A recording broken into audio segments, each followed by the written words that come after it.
இச்சபோர்ட் சினிமாவில் இந்த இப்படியில் என்ன ஷோ பார்க்க பெற முடியும் பார்த்தீங்கன்னா பிக் பாஸ் சீசன் 8ஓட இப்போது 24 ஹவர்ஸ் ஸ்ட்ரீமிங்கில் வந்து பார்த்திங்கன்னா நைட்டு 3 மணி வரையும் வந்து சமைச்சு சாப்பிட்டுக்கிட்டு இருந்தாங்க. ஸோ மற்றவங்களோட எல்லாரோட ப்ரொவிஷனும் சேர்த்து ஒரு 6-7 பேர் மட்டும் வந்து சாப்பிட்டுட்டு இருந்தது வந்து பார்க்க முடிஞ்சுது. ஸோ அப்போ வந்து பார்த்திங்கன்னா ஒரு கான்வர்சேஷன் வந்து போச்சு.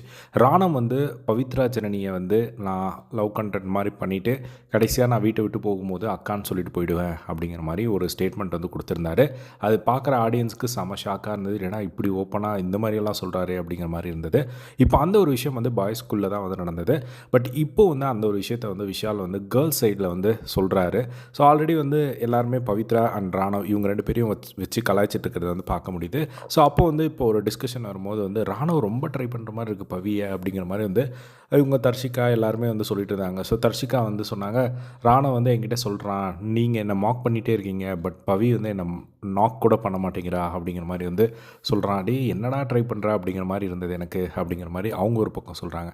இன்னொரு பக்கம் வந்து அன்ஷிதா சொல்கிறாங்க, என்கிட்ட தான் வந்து ஃபர்ஸ்ட்டு அவன் ட்ரை பண்ணான், ஃபர்ஸ்ட் வந்ததுலேருந்தே வந்து என்கிட்ட சிரித்து பேசிகிட்டு இருந்தான், உங்களை டிவியில் பார்க்குறதுக்கு அழகாக இருக்க அப்படிங்கிற மாதிரிலாம் வந்து சொன்னான். அதுக்கப்புறம் நொயின்னு பேசிகிட்டே இருந்தான். அதுக்கப்புறம் நான் ஒரு லெவலுக்கு மேலே ப்ரோன்னு சொல்லி பேச ஆரம்பிச்சிட்டேன் அப்படிங்கிற மாதிரி வந்து சொல்ல, அதுக்கப்புறம் அன்ஷிதா வந்து இன்னொரு பாயிண்ட் வந்து அந்த இடத்துல ஸ்ட்ராங்காக சொல்கிறாங்க. இப்போ அவன் அந்த மாதிரி லவ் பண்ணுற மாதிரி பண்ணிவிட்டு கடைசியாக அக்கான்னு சொல்லிவிடுவேன் அப்படிங்கிற மாதிரி வந்து அவன் ஏதாவது சொல்லியிருந்தான் அப்படின்னா தயவு செஞ்சு பாய்ஸில் எல்லாருமே வந்து கேளுங்க, தட்டி கேளுங்க, அது ரொம்ப தப்பான ஒரு விஷயம், அது எப்படி அப்படி ஒருத்தரை பண்ணலாம் அப்படிங்கிற மாதிரி வந்து இப்போது அன்ஷிதா வந்து பேசிகிட்டு இருந்ததை வந்து பார்க்க முடிஞ்சுது. ஸோ பவித்ராகிட்ட சொல்லி ஒழுங்காக அண்ணான்னு கூப்பிட்ற சொல்லுங்கள், இல்லைனா ப்ரோன் கூப்பிட்ற சொல்லுங்கள் அப்படிங்கிற மாதிரி வந்து பேசிகிட்டு இருந்தாங்க. ஸோ இந்த ஒரு விஷயம் வந்து எனக்கு தெரிஞ்சு பெருசானாலும் ஆகலாம், பட் வெயிட் பண்ணி வந்து பார்க்கலாம். ஸோ ஃபர்தராக வந்து எனக்கு தெரிஞ்சு பவித்ரா நாளையிலேருந்தே வந்து ப்ரோன் கூப்பிட ஆரம்பிச்சிருவாங்க. ஏன்னா அவங்க க்ளோஸ் சர்க்கிள் எல்லாருக்குமே வந்து இந்த ஒரு விஷயம் வந்து விஷால் சொன்னனால தெரிஞ்சிச்சு. ஆனந்தி இருந்தாங்க அந்த இடத்துல, சாச்சனா இருந்தாங்க, அதுக்கப்புறமா தர்ஷிகா இருந்தாங்க, அன்ஷிதா. ஸோ 4 பேர் கேர்ள்ஸ் இருந்தனால அந்த நியூஸ் எப்படியும் பவித்ராவுக்கு வந்து போயிடும். ஸோ அதுக்கப்புறம் பவித்ராவும் வந்து ராணாவை வந்து நார்மலாக கொஞ்சம் டிஸ்டன்ஸ் மெயின்டைன் பண்ண ஆரம்பிச்சிருவாங்கன்னு நினைக்கிறேன். பட் இதை பற்றி உங்களோட ஒப்பீனியன் என்ன அப்படிங்க?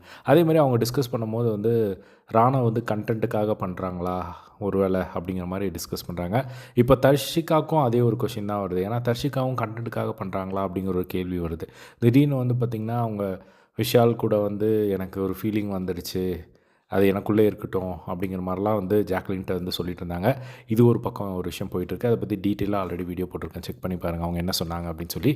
இந்த மாதிரி பல விஷயங்கள் வீட்டுக்குள்ளே போயிட்டுருக்கு. ஸோ இது எங்கே போய் முடியுது அப்படிங்கிறத வெயிட் பண்ணி வந்து பார்க்கலாம். இதே மாதிரி எல்லாம் பிக் பாஸ் அப்டேட்ஸ் தெரிஞ்சுக்க நம்மளோட சேனலை டைப் பண்ணி சப்போர்ட் பண்ணுங்கள். தேங்க்ஸ் ஃபார் வாட்சிங். Yes, by.